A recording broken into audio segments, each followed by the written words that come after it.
हमसे डरता है, मोदी हमसे डरता है।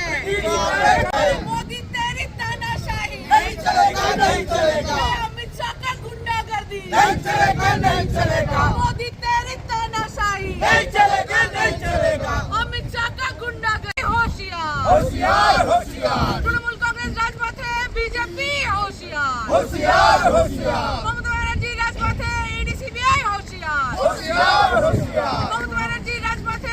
এই মুহূর্তে আমরা রয়েছি আসানসোলের জাতীয় সড়কে এবং বাংলা ঝাড়খণ্ড সীমান্তে সরাসরি দেখাচ্ছি এখানে তৃণমূল কংগ্রেসের যারা কর্মী রয়েছে তারা রাস্তা অবরোধ করেছে এবং ইডির বিরুদ্ধে তাদের এই অভিযান আমরা একটু জানার চেষ্টা করব। অনৈতিকভাবে ইডির লোকজন আমাদের স্ট্র্যাটেজিস্ট তার বাড়িতে গেছে এবং তদন্তের স্বার্থে তারা নাকি গেছে, যেটি একটি আনইথিক্যাল জিনিস, যেটা ভোটের সময় করা যায় না, কারণ ওখানে দলীয় তথ্য, দলীয় ডকুমেন্টেশন আছে, যেটা অন্য অ্যাকচুয়ালি ইডি তো বিজেপি একটা সাগরেদ, তারা সেই স্বার্থে তারা আজকে তার বাড়িতে হামলা চালিয়েছে।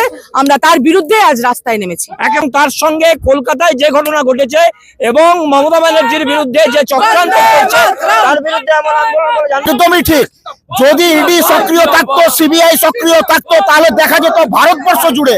শুধুমাত্র নির্বাচনের সামনে কেন ইডি সিবিআই সক্রিয় হয়, এই প্রশ্নটা সাধারণ মানুষের গোটা ভারতবর্ষ জুড়ে, হেমন্ত সোরেন ঝাড়খণ্ডে কিংবা আপনার মহারাষ্ট্রে একটার পর একটা বিরোধী শক্তি যেখানে যাচ্ছে সেখানেই কিন্তু ইডি সিবিআই কে সক্রিয় করে এরা ক্ষমতায় আসার চেষ্টা করছে। মনে রাখতে হবে এটা মমতা বন্দ্যোপাধ্যায়, অভিষেক বন্দ্যোপাধ্যায় বাংলা। এখানে ইডি কিংবা সিবিআই কে দিয়ে কোনো রকম দখল করা এই বাংলাকে যাবে না, এটা মনে রাখা উচিত তাদেরকে।